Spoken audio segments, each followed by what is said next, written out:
It's time for the 32081 Scoreboard Show. Let's recap the latest weekly scores and highlights from around the county. We are back for week 2 of the 32081 Scoreboard Show. Now, as you know, we do not collect any revenue whatsoever for this podcast. We do it for the community. But with that said, we would also like to promote businesses we feel go over and beyond. First, we would like to give a shout out to Donnie over at Ponte Vedra Embroidery for the awesome work he has done on towels for players at both Nease and Pine Island Academy. He not only does a great job, but has some really great ideas to make your embroidery special. And for more information, look up Ponte Vedra Embroidery on Facebook. Janine and the staff over at Dick's Wings, who hosted a senior dinner for us, did a fantastic job. The food was great, the service was fantastic, and the trivia was fun. Dick's Wings in Nocatee Town Center is the place for you to think about if you're trying to look for a place to host your team's event. And last but not least, Kelly, who is now the official travel agent of the 320A1 after she has helped us set up cruise and is fabulous. She's been able to coordinate multiple cabins with ease, fun, and no stress. You can reach her at www.kelltravel.com. That's www.kelltravel.com. And we are going to kick this week's show off with a new member of our team. We're happy to have him on board from over at Tocoi High School, Billy the Bull. Billy, how you doing this morning? I'm good. It's a good Saturday morning. I think you're doing good. I think you're feeling good today. I don't know why you wouldn't after last night. So fill me in here because we had some lopsided games on Friday night, and you guys were one of them when you played West Side, and I've got a score here of 52-6, and I assume there's a running clock involved there somewhere. Yeah, there was. I looked around the area, and there was a lot of lopsided victories across St. Johns County, and we were one of those as well. But yeah, the final score over at Tocoi Creek was 52-6. It was a running clock. I know there was a few of them around the area. We had one in the second half that started with the running clock, but it was a good game. The one worry that we had was I could see this possibly being a trap game coming into next week where we go to the river and face Bishop Kenny, but we took care of business, and it was a fun night. So let me ask you a couple things. From watching from the stands, one of the things I talked to Coach Kevin about at the beginning of the season was, you're obviously switching head coaches, new methodologies, ways of thinking and stuff. My question for you is this, is one thing looking at the first two games with First Coast and West Side, you've got to be happy with how this team has come together. I mean, even though scores are lopsided, it looks like they're buying in, and, you replace your quarterback because your quarterback graduates and Lucas comes in. So from a fan's perspective, you got to be really happy with how this team is coming together under Coach Kevin. It is. I've been around for basically all of the program. The program's, young, 5 years old. But yeah, it's a new school. The trajectory of this program right now is on the up. There's a lot of young underclassmen that are extremely talented on this team.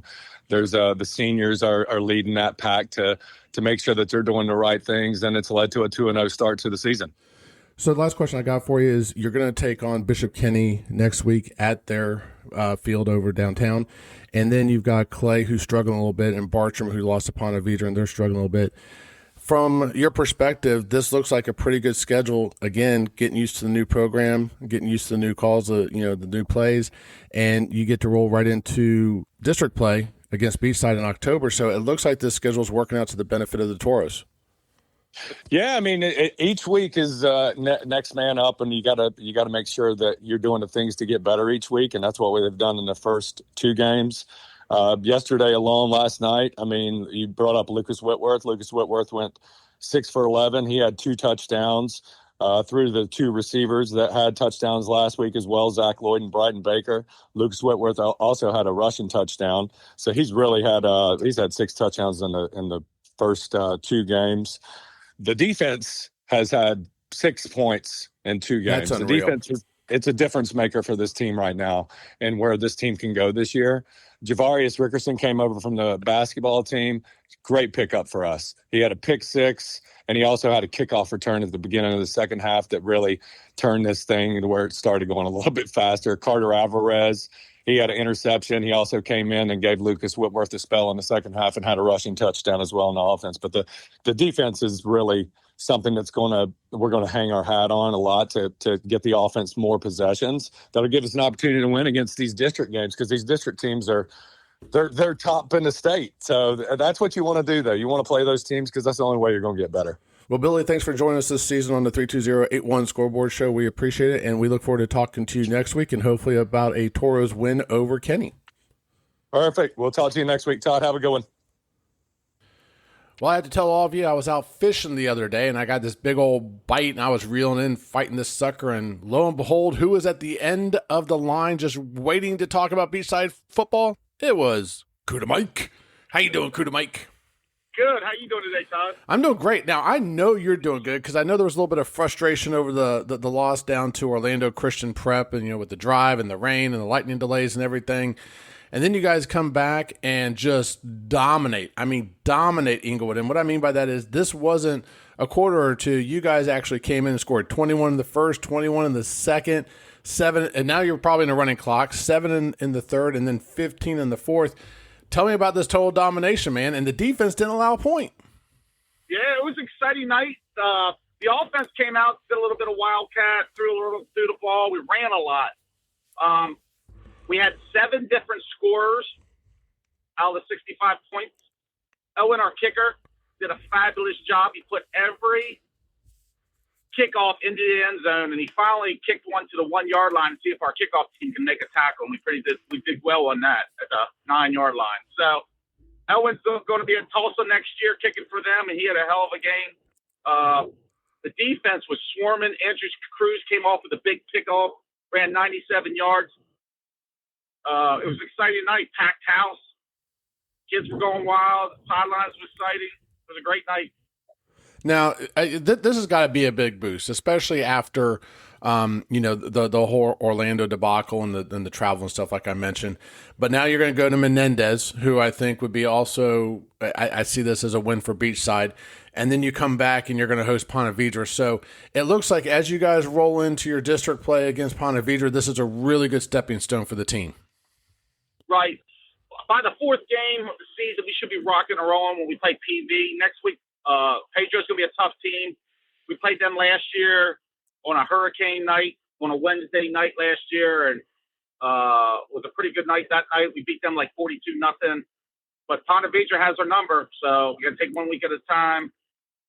So next week, play Pedro at Pedro. Well, thanks for calling in. Enjoy some college football this weekend, and we can't wait to follow up with you, Cuda Mike, next weekend and see how the Cudas fared against the Menendez Falcons. Thank you, Todd. Have a great weekend. And now it's time to step away from the scoreboard and check in with Making the Call with Abigail. Get ready to huddle up. It's time for Making the Call with Abigail on the Scoreboard Show. Let's be great. Let's be great. Are you ready? I'm ready. I'm ready. I'm ready. Let's kick it off. It's me again, Abigail, with my good friend Rob Farley from the North Florida Officials Association for another edition of Making the Call with Abigail. Rob, one of the things people have seen in the last couple of years is the crackdown on post-celebration touchdowns. The kids are excited, they scored, they're celebrating, and all of a sudden, a flag comes out. Can you please explain what can draw a flag for celebrating the following touchdown? Sure. There is some gray area to this, and there's gray area to a lot of officiating that people don't realize. At the end of the day, we're all human. We all have our own judgments that we make. So at the end of the day, this is a judgment call, and so that could be part of what leads to the confusion here. But in general, and the philosophy that I've tried to prescribe to is I try to lean on 3 different categories could lead to a flag with celebration. In my opinion, these are still kids, it's still a game, and it should be fun. We should all be having fun out there. So when they make a big play, they should be allowed to celebrate. They should be allowed to jump in the air and, high five. And, even a short little choreographed thing doesn't bother me at all. Again, it's a game. It should be fun. They should be allowed to celebrate. So the 3 categories that could lead to a flag. Number 1, anything prolonged that delays the game. If there's something that just takes way too long to where we're waiting on them to line up for the next, for the kickoff, for the free kick, if it is delaying the game and prolonging the game, then that could lead to a flag. So celebrations should be relatively quick. Celebrate, get to the sideline, and if you want to do something more prolonged, go do it over on the sideline, on the track or something like that to the fans. The second category would be anything of a taunting nature. If you want to celebrate with your teammates and celebrate your big play, that's great. That's wonderful. I'm happy that you made that big play, but you shouldn't do it at the expense of the other team. The other team, is kind of equally disappointed in that play because they didn't stop. They didn't make the stop. So anything of a taunting nature, any pointing, any laughing, getting in the face, anything like that would certainly lead to a flag. And the last category would be anything of a sexual or violent nature. There's a pretty classic comedy skit from Key and Peele that kind of talks about the sexual nature. That kind of explains it relatively well. If you haven't seen it, go watch it. It's pretty funny. But anything sexual, any hip thrusts, anything like that, we're certainly going to be more likely to flag that. And anything of a violent nature, if you pretend to shoot a gun, if you pretend to pull up your shirt and expose a gun in your waistband, even things like pretending to shoot a bow and arrow, pretending to do a sword fight, the throat slash, anything like that is supposed to be an immediate flag and no question asked, no judgment needed. Anything of a sexual or violent nature is supposed to draw a flag. So again, those three categories that you want to avoid would be anything prolonged that delays the game, anything of a taunting nature toward the other team or the other team's bench or the other team's crowd, or anything of a sexual or violent nature. So there you have it, fans and players, what can draw a flag after a touchdown. Thank you, Rob. And next week, we will be talking about the difference between pass interference on a Friday night versus Saturday and Sunday nights. And now we're going to shift gears and we're going to go look at the Nease Creekside game with Mike the Knight. Mike, I'm not going to ask you how you're doing. I know it's probably a little bit of a rough weekend for you, but I appreciate you coming on and talking a little bit of football here. I'm going to start out with something right out of the gate here, because you and I talked about it last week, and Mac has said it over and over again. Creekside can't beat Creekside. And Creekside starts with the ball. They get a snap on a punt out the back of the end zone, safety for Nease. Then all of a sudden on the ensuing kickoff, Ty Ford runs it back for a touchdown. Right there, when I'm watching this game, I'm going, Mac's got to be killing himself right now, just thinking in his head, Creekside is beating Creekside. Yeah, you're 100% right. I mean, the score's 9-0 before your defense even takes a field. And I don't know of any defense that really can excel in that kind of situation. But, it's just tough. And then on top of that, you're asking an offense that, now with injuries and whatnot, has 11 new faces that didn't play varsity last year. Yeah. Now you're asking them to play catch up against a quality opponent like Nease. So, we said it. It's just a repeat of last week. You just can't make mistakes that shoot yourself in the foot and expect to compete with teams of this caliber with the schedule that we have. But, Mike, one thing that's funny is you say, mirror image of last week. You also got to look at the Nease game against Ponte Vedra. Nease pulled away in the second quarter. And if you look at this game, at halftime, I believe the score was 16-0. So you're talking about an inexperienced defense that was, after the first 9 points held them to a touchdown. But then you look at the defense for Nease, they were just dominant the entire game. But then you fast forward to the third quarter, that's where things started. The wheels kind of came off the bus there. Just like I said in the Ponte Vedra game, Nease had that one big quarter. All of a sudden they pulled out. The big difference here, though, also was the fact that I think that the defense for Nease, they were not happy about giving up the deep ball to Ponte Vedra, and Damian Bridges came up huge. He had a great interception in the end zone. He then had one that was a pick six. Crew Casey, I think Rozzie Sperry was trying to throw a screen. I'm not sure. And Crew Casey, Sloan Davis, it was actually Sloan Davis sat back on it and was able to get. So this Nease defense is for real, in my opinion, watching how they played. And they finally put together a full, solid 4 quarters. They did, and those starting linebackers are legit. And that being said, though, you brought it up. I mean, Creekside's defense held Nease to only 7 points, really, in the first half. And I think what happened in the second half, they were just gassed, and it caught up with them because they're not very deep, particularly in the front three. And, you just, again, you can't put stress on your defense like that. We were running no huddle on the offense, which is fine. But if you can't move the chains or get first downs, you're just putting your defense on the field that much quicker. Well, so, and also it was a shorter field too, wasn't it? I mean, it seemed like to 100%. me the Nease defense was giving their offense a shorter field, which puts the Creekside defense on their heels right away. Yeah, it seemed like, Nease was always getting starting position on our side of the field, and we couldn't get better field position than our own, 20 to 25-yard line to start. So, you're behind the chains. You're putting a lot of stress on your defense. And again, we've said it. It's nothing secret. Coach Mack's thing is Creekside can't be Creekside.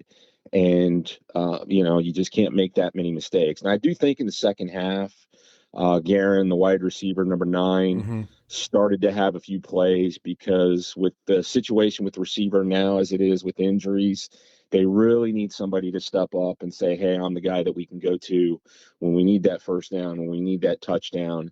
And I think he had some big plays while the starters were still in there for Nease in the second half that hopefully they can build on going into Spruce Creek. So the Knights are going to be at home this Friday night, Mike, and they are hosting Spruce Creek, who comes in with a pretty good program. They're already 2-0. The Knights will be looking for their first victory. So it seems like really here is that consistency is what the Knights need. That's what I've seen the first 2 games. They need to get a little bit more consistent on moving the ball, letting their defense get a breath. And then the defense on the side, like you said, they didn't play bad the first half against Nease. It's just, I think, like you said, they're a little bit new. They're probably a little bit younger. They were gassed a little bit more. But, as the season goes on, if they can focus and hopefully be able to stay off the field, the offense gives them the time, they'll be able to go a little deeper. But how's your feeling about the Spruce Creek game? So I've been looking forward to this game since the schedule came out, because we played them there at their place last year, and it was a bit of a monsoon. I want to say there was a roughly 2-hour break at halftime before we could roll out to start the second half. Spruce Creek was up 20-0 in the first half, and we came out of that break just pedal to the metal, took the lead. Honestly, should have won the game. We fumbled a punt that would have, all we got to do is field it and take a knee, and we win the game. But unfortunately, we fumbled the punt, and they were able to knock it in for a score to win that one. So I think the guys are looking for a little bit of payback after the way that one turned out. Last year, Spruce Creek, they've always got some good size and some dudes in the trenches. I know last year when we went, no huddle, I don't think they were conditioned for that. I don't know if they've learned from that, if we'll see a more in condition group from Spruce Creek, but they were getting gassed and they were struggling with the no huddle. So I'm really looking forward to it. And I think, again, if we can just minimize and eliminate the self-inflicted errors, the fumbling punt snaps, turning the ball over, stupid penalties, and things of that nature, I think it's going to be a good game, and I think they can get the first win on the board.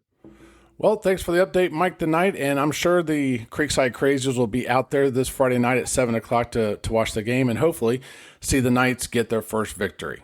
Sounds good. Thanks, Todd. And now we are going to go on over to the tank. Actually, you know what? No, we're going to swim. We're going to swim over to the tank. We're going to check in with our good friend Joshua James, JJ. I know you woke up Saturday morning feeling pretty good. Absolutely. What a turnaround. 48-14. PV takes care of business. And we were really happy with the outcome. My biggest concern coming into this game was, can the offense get going? No more 3-and-outs. Keep the defense fresh, and they absolutely delivered on that. It actually started out with a 3-and-out, but Ponte Vedra decided to do a fake punt, and the backup quarterback, Sam Cody, converts a pass to get the first down that they needed. And next thing you knew, there was energy injected into the team, and Cole Rosendahl converted a beautiful pass over the middle to Winkles, the running back, for the first touchdown, and that just started a barrage of scoring for the Ponte Vedra Sharks. So I guess we kind of know now that they watch UCF football if they had a fake punt for a touchdown. So, all right, so we know they were watching UCF on Thursday night. Let me ask you this, though, JJ. What is your opinion as far as the balanced attack here? Because, again, looking at the stats, it was something like 63 yards rushing, I think, for this game, if I remember correctly. Again, Rosendahl, as you said, had 4 passing touchdowns. It seems they're still relying on this pass attack. Can you tell whether or not they're trying to get more balanced on this? Because, again, over 60 is a lot better than Nease, where they were held, I think, to -3 or -5 yards. So kind of wondering what your opinion is that since you're in the stands. Well, great question. 53 of those yards came on a long touchdown in the second quarter by Winkles. Mm-hmm. And so it's not as balanced as we would like it at this point. With regards to, are they trying it? Well, the pass was open. I mean, Cole has thrown for over 300 yards in back-to-back games. And so when something's working, hey, you're going to stick to it. And, 48 points, where I think the PV offense actually took the foot off the gas in the second half. Right. And so, could they have worked on more running plays? Maybe. But everything was working so well in the passing game. Why get away from it? So they now will travel to the Wildcats of Baker County, who are 1-1. They actually opened their season with a loss to Bradford.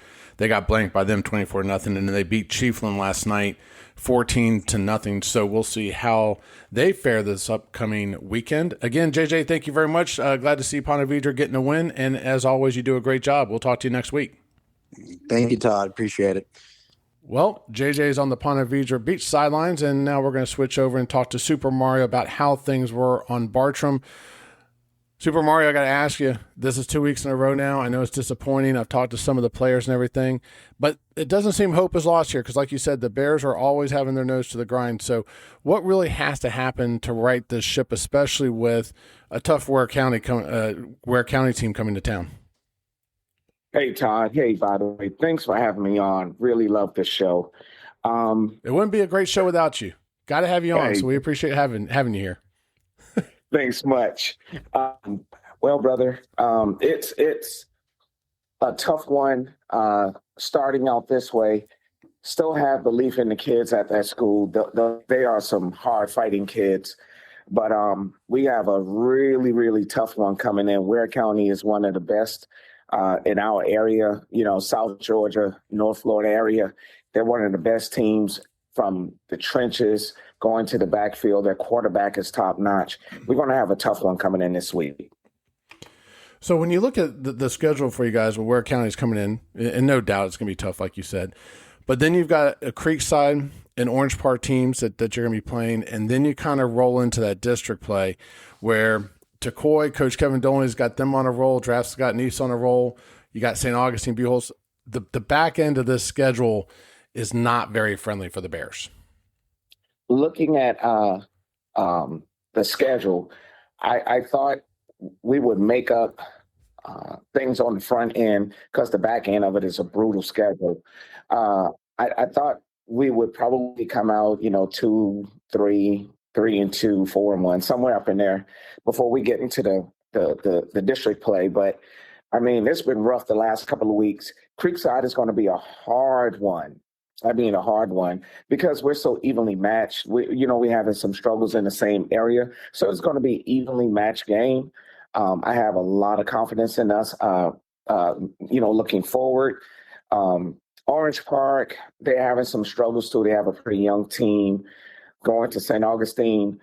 That is a rough and tough team. What they did to Pedro Menendez this past Friday was wow. I mean, it's going to be a rough one. It's going to be a rough year for the Bears.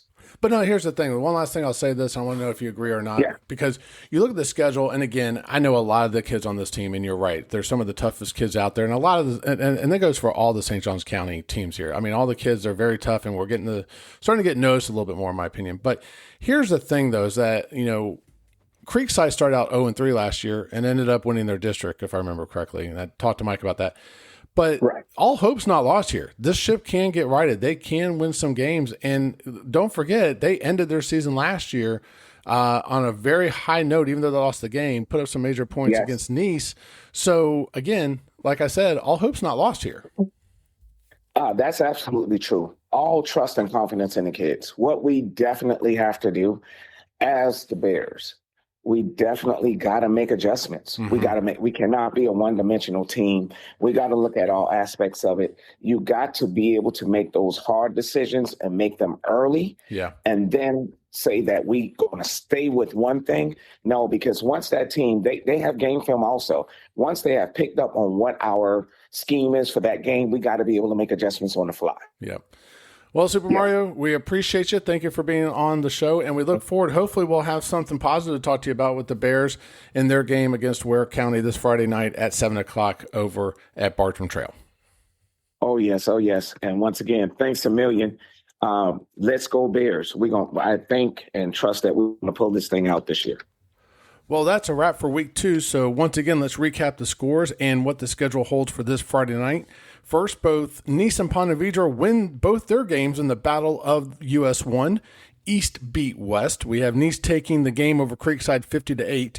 Nease is hosting 2-0 Tallahassee Lincoln, and Creekside will welcome 2-0 Spruce Creek to the Castle as they look to avenge a loss last year.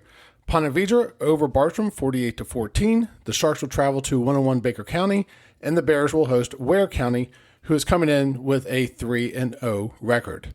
And the 101 Barracudas will be traveling to Menendez, who is also 101 for a 7 o'clock kickoff. Tocoi is rolling under new coach Kevin Doling. They are victorious over Westside 52-6 and will travel to take on the Bishop Kenny Crusaders, who are 1-0 after their impressive victory over University Christian. All games kick off at 7 o'clock this Friday night. For Billy the Bull, Super Mario, Josham James, Mike the Knight, and Kuda Mike, I'm the Todd, and thanks for listening to the 32081. Thank you for listening to the 32081. We hope you enjoyed today's episode. I love the show, guys. You're awesome. Please don't forget to subscribe to the show so you can join us for the next episode. I never miss an episode. It's the best. Until next time, take care.